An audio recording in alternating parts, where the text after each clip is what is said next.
Italy के एकीकरण की प्रक्रिया और उसमें योगदान देने वाले प्रमुख व्यक्तियों की भूमिका का वर्णन करें। इटली के एकीकरण की प्रक्रिया और उसमें योगदान देने वाले प्रमुख व्यक्तियों की भूमिका का वर्णन करें। एकीकरण से पूर्व इटली राजनीतिक रूप से एक बिखरा हुआ राष्ट्र या देश था। 19वीं शताब्दी के मध्य में यह 7 राज्यों में बटा हुआ था। इनमें से केवल एक राज्य सार्डिनिया पीडमांट में ही एक इतालवी राजघराने का शासन था। राष्ट्र बनने से पूर्व इटली 7 राज्यों में बटा हुआ था। इनमें से केवल एक राज्य सार्डिनिया पीडमांट में ही एक इतालवी राजघराने का शासन था। देश का उत्तरी भाग ऑस्ट्रिया के हैब्सबर्ग शासकों के अधीन था। मध्य इटली पर पोप का शासन था तथा देश के दक्षिणी भाग पर स्पेन के बूर्बो वंश का अधिकार था। इतालवी भाषा ने भी अभी साझा रूप धारण नहीं किया था। उत्तरी भाग ऑस्ट्रिया के हैब्सबर्ग शासकों के अधीन था। देश का उत्तरी भाग हैब्सबर्ग शासकों के अधीन था। मध्य इटली पर पोप का शासन था। दक्षिणी भाग पर स्पेन के बूरो वंश का अधिकार था। इटली का एकीकरण। इटली का एकीकरण सार्डिनिया पीडमांट के शासक विक्टर इमैनुअल द्वितीय के अधीन संपन्न हुआ। यह प्रक्रिया मुख्य रूप से 4 चरणों में पूरी हुई। विक्टर इमैनुअल द्वितीय के अधीन 3 अन्य व्यक्तियों का इटली के एकीकरण में महत्वपूर्ण योगदान रहा है। वे व्यक्ति थे मैथ्सनी, काबूर, गैरिबाल्डी। मैथ्सनी ने 1830 के दशक में इटली के एकीकरण के लिए एक प्रभावी कार्यक्रम तैयार करने का प्रयास किया। मैथ्सनी का जन्म 1807 में इटली के जेनोवा में हुआ था। अपने उद्देश्यों की पूर्ति के लिए उसने यंग इटली नामक एक गुप्त संगठन बनाया। मैथ्सनी ने मार्सेई में यंग इटली व बर्न में यंग यूरोप नामक 2 गुप्त संगठन बनाए थे। इस संगठन के यंग इटली संगठन के उद्देश्य इटली को स्वतंत्रता दिलवाना तथा उसका एकीकरण करके वहां गणराज्य की स्थापना करना था। काबूर 1848 ईस्वी में इटली में क्रांतिकारी विद्रोह शुरू हो गए, परंतु ये विद्रोह असफल रहे। अतः इटली को एकीकृत करने की जिम्मेदारी सार्डिनिया पीडमांट के शासक विक्टर इमैनुअल द्वितीय पर आ गई। उसने यह काम अपने प्रधानमंत्री काबूर को सौंपा। उसके प्रयत्नों से फ्रांस और सार्डिनिया पीडमांट के बीच एक कूटनीतिक संधि हुई। सार्डिनिया पीडमांट का प्रधानमंत्री काबूर ने फ्रांस के साथ एक कूटनीतिक संधि की। इस संधि के परिणामस्वरूप सार्डिनिया पीडमांट 1859 ईस्वी में ऑस्ट्रिया को हराने में सफल रहा। इस प्रकार लुम्बार्डी पर सार्डिनिया पीडमांट का अधिकार हो गया। टस्कनी, मोडेना तथा पार्मा और उत्तर में पोप के राज्य भी सार्डिनिया से आ मिले। अब सिसिली के दोनों राज्य तथा रोम ही शेष रह गए जिन्हें सार्डिनिया के साथ मिलना था। सार्डिनिया ने ऑस्ट्रिया को 1859 में हराया था। गैरिबाल्डी ऑस्ट्रिया के विरुद्ध युद्ध में गैरिबाल्डी के सशस्त्र स्वयंसेवक रेड शर्ट्स ने भी बड़ी संख्या में भाग लिया। 1860 ईस्वी में उसके स्वयंसेवक दक्षिणी इटली तथा सिसिली के 2 राज्यों में प्रवेश कर गए। वे वहां किसानों के सहयोग से स्पेनी शासकों को हराने में या हटाने में सफल रहे। गैरिबाल्डी के सशस्त्र स्वयंसेवक रेड शर्ट्स थे। 1867 ईस्वी में गैरिबाल्डी के नेतृत्व में स्वयंसेवकों की एक सेना रोम गई। उन्हें पेपल राज्यों पर विजय पानी थी, जो इटली के एकीकरण की अंतिम बाधा थी, अंतिम मुसीबत थी। परंतु वे तैनात फ्रांसीसी सेना तथा पेपल सैनिकों का सामना न कर सके। 1870 ईस्वी में फ्रांस ने रोम से अपने सैनिक हटा लिए। अवसर का लाभ उठाकर विक्टर इमैनुअल द्वितीय ने पेपल राज्यों को इटली में शामिल कर लिया। इस प्रकार इटली का एकीकरण संपन्न हुआ। जब 1870 में फ्रांस ने रोम से अपने सैनिक शासन हटा लिए थे, इस अवसर का लाभ उठाकर विक्टर इमैनुअल द्वितीय ने पेपल राज्यों को इटली में शामिल कर लिया। इस प्रकार इटली का एकीकरण संपन्न हुआ। 1871 ईस्वी में विक्टर इमैनुअल द्वितीय को एकीकृत इटली का राजा घोषित किया गया और रोम इटली की राजधानी बना। प्रश्न है, इटली के एकीकरण में गैरीबाल्डी के योगदान की चर्चा कीजिए। जूसेप्पे गैरीबाल्डी इटली के स्वतंत्रता सेनानियों में सबसे अधिक प्रसिद्ध था। उसका परिवार तटीय व्यापार में जुटा हुआ था। वह स्वयं भी व्यापारिक नौसेना में एक नाविक था। गैरीबाल्डी स्वयं भी एक नाविक था। 1833 ईस्वी में उसकी भेंट मैथनी से हुई। मैजनी से उसकी मुलाकात 1833 में हुई और वह यंग इटली का सदस्य बन गया। 1834 ईस्वी में उसने पीडमांट के गणतंत्रीय विद्रोह में भाग लिया।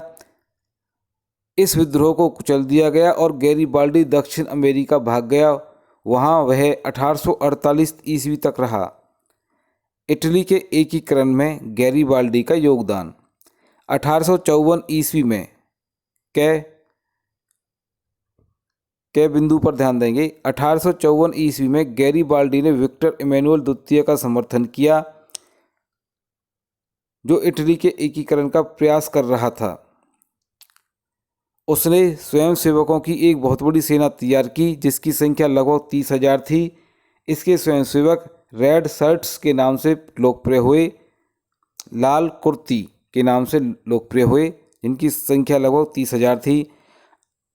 1859 ईस्वी में उसके सैनिकों ने ऑस्ट्रिया के विरुद्ध युद्ध में भाग लिया। इस युद्ध में ऑस्ट्रिया पराजित हुआ, हार गया और लोम्बार्डी पर सार्डिनिया पीडमांट का अधिकार हो गया। 1860 ईस्वी में उसके स्वयंसेवक दक्षिणी इटली तथा सिसिली के 2 राज्यों में प्रवेश कर गए। वे वहां किसानों के सहयोग से स्पेनी शासकों को हटाने में सफल रहे। 1867 ईस्वी में गैरीबाल्डी के नेतृत्व में स्वयंसेवकों की एक सेना रोम गई। उन्हें पेपल राज्यों पर विजय पानी थी, जो इटली के एकीकरण की अंतिम बाधा थी, परेशानी थी, मुसीबत थी, रुकावट थी। परंतु वे वहां तैनात फ्रांसीसी सेना तथा पेपल सैनिकों का सामना न कर सके। बाद में जब फ्रांस ने वहां से अपनी सेना हटा ली थी, तो विक्टर इमैनुअल द्वितीय के प्रयत्नों से इटली का एकीकरण संपन्न हुआ। अगला प्रश्न है, जर्मनी के एकीकरण के मार्ग में कौन सी बाधाएं थीं? जर्मनी के एकीकरण के मार्ग में निम्नलिखित बाधाएं थीं। जर्मनी के एकीकरण की भावना केवल शिक्षित वर्ग तक ही सीमित थी। साधारण जनता में इसका सर्वथा अभाव था। जर्मनी के नेताओं में भी एकीकरण तथा स्वतंत्रता के प्रश्न पर काफ़ी मतभेद था। गै बिंदु देखिए, जर्मनी के राज्यों में राष्ट्रीय भावना का अभाव था, अतः सभी राज्य एकीकरण के समर्थक नहीं थे।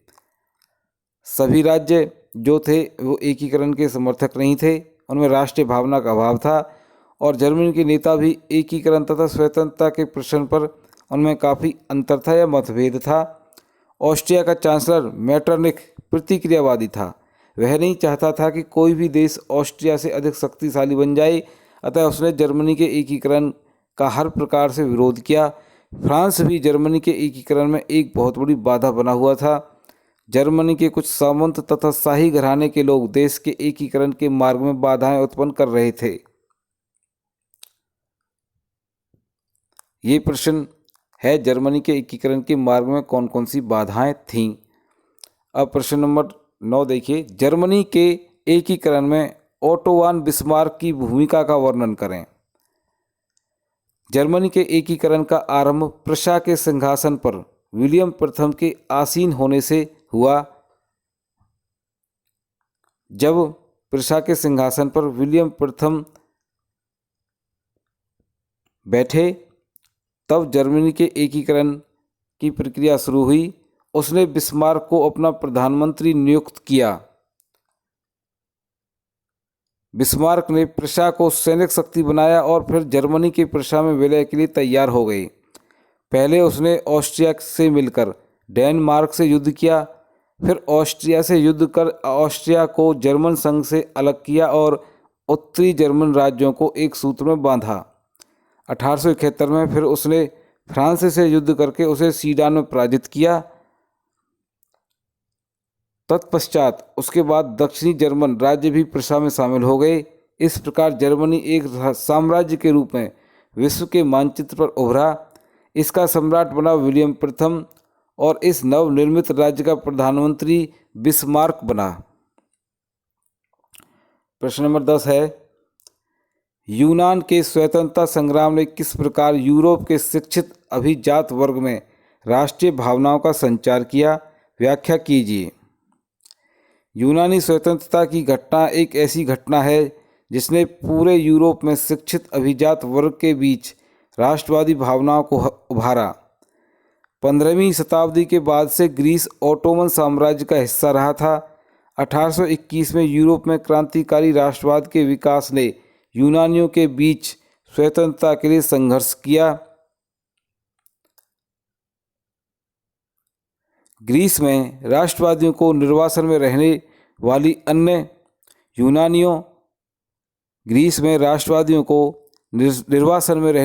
अन्य यूनानियों और कई पश्चिमी यूरोपीय लोगों का भी समर्थन मिला, जिनके पास प्राचीन ग्रीक संस्कृति के लिए सहानुभूति थी। कवियों और कलाकारों ने ग्रीस की यूरोपीय सभ्यता के उद्घोष के रूप में प्रशंसा की और एक मुस्लिम साम्राज्य में सार्वजनिक ऑटरग्लू नगिस्टन जुटाए। आखिरकार 1832 ईस्वी में कुस्तुनतुनिया संधि के बाद ग्रीस एक स्वतंत्र राष्ट्र बन गया। प्रश्न है, 19वीं शताब्दी में जनसंख्या की दृष्टि से यूरोप का सबसे बड़ा वर्ग कौन सा था? कृषक वर्ग। अगला प्रश्न है, वियना कांग्रेस 1815 का कोई एक उद्देश्य बताओ। नेपोलियन की विजयों के कारण अव्यवस्थित यूरोप की राजनीतिक दशा को सुधारना तथा स्थायी शांति स्थापित करना। दूसरा उद्देश्य है फ्रांसीसी क्रांति के सिद्धांतों समानता, स्वतंत्रता तथा भ्रातृत्व भाव को यूरोपीय देशों में फैलने से रोकना। सही साथी ध्यान दें। वियना कांग्रेस के अनुसार जर्मनी को कितने राज्यों का महासंघ बनाया गया? वियना कांग्रेस 1815 के अनुसार जर्मनी को 39 राज्यों का महासंघ बना रहने दिया गया। 1830 ईस्वी की फ्रांसीसी क्रांति के समय फ्रांस का शासक कौन था?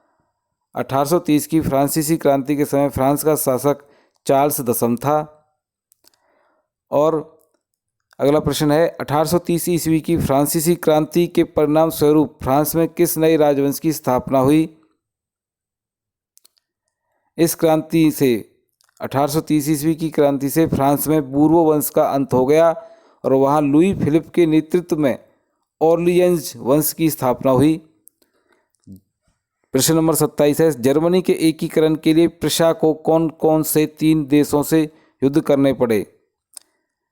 डेनमार्क, ऑस्ट्रिया और फ्रांस। 1848 ईस्वी में फ्रांस में क्रांति हुई, परंतु इसका प्रभाव ऑस्ट्रिया, हंगरी, इटली, जर्मनी आदि कई देशों पर पड़ा और बिस्मार्क ने दक्षिणी जर्मनी के राज्यों को जर्मन संघ में कैसे शामिल किया? 1871 ईस्वी में फ्रांस को सेडान के युद्ध में पराजित करके। बिस्मार्क ने 1871 ईस्वी में फ्रांस को सेडान के युद्ध में पराजित किया। प्रश्न है, राष्ट्रवाद की पहली स्पष्ट अभिव्यक्ति 1789 में फ्रांसीसी क्रांति के साथ हुई। कथन की परख कीजिए। 1789 की फ्रांसीसी क्रांति राष्ट्रवाद की पहली स्पष्ट अभिव्यक्ति थी। क्रांति के कारण फ्रांस तथा यूरोप के अन्य देशों में राष्ट्रीयता की भावना का जन्म हुआ। क्रांति के समय जब ऑस्ट्रिया तथा प्रुशिया ने फ्रांस पर आक्रमण किया था तो फ्रांस के सभी लोग कंधे से कंधा मिलाकर उनके विरुद्ध लड़े थे, उनके खिलाफ लड़े थे। यह उनकी राष्ट्रीय भावना का ही परिणाम था। वे फ्रांसीसी होने के नाते एक दूसरे को अपना भाई समझते थे और कहते थे कि देश का शत्रु हम सबका शत्रु है, अतः उसका सामना करने के लिए हमें एकता के सूत्र में बंध जाना चाहिए। इसी भावना के कारण नेपोलियन के सैनिकों ने अनेक देशों पर विजय प्राप्त की। राष्ट्रीयता की यह भावना केवल फ्रांस तक ही सीमित न रहकर जर्मनी, स्पेन, पुर्तगाल आदि देशों में भी पहुंची। यहाँ के लोगों ने अपने देश से विदेशी नेपोलियन की सेनाओं को निकालने के लिए संघर्ष करना आरंभ किया। कालांतर में कुछ समय बाद इसी भावना के कारण जर्मनी, इटली और आदि देशों में संगठन के आंदोलन प्रबल हुए यानी मजबूत हुए। वहाँ शक्तिशाली राष्ट्रों की स्थापना हुई।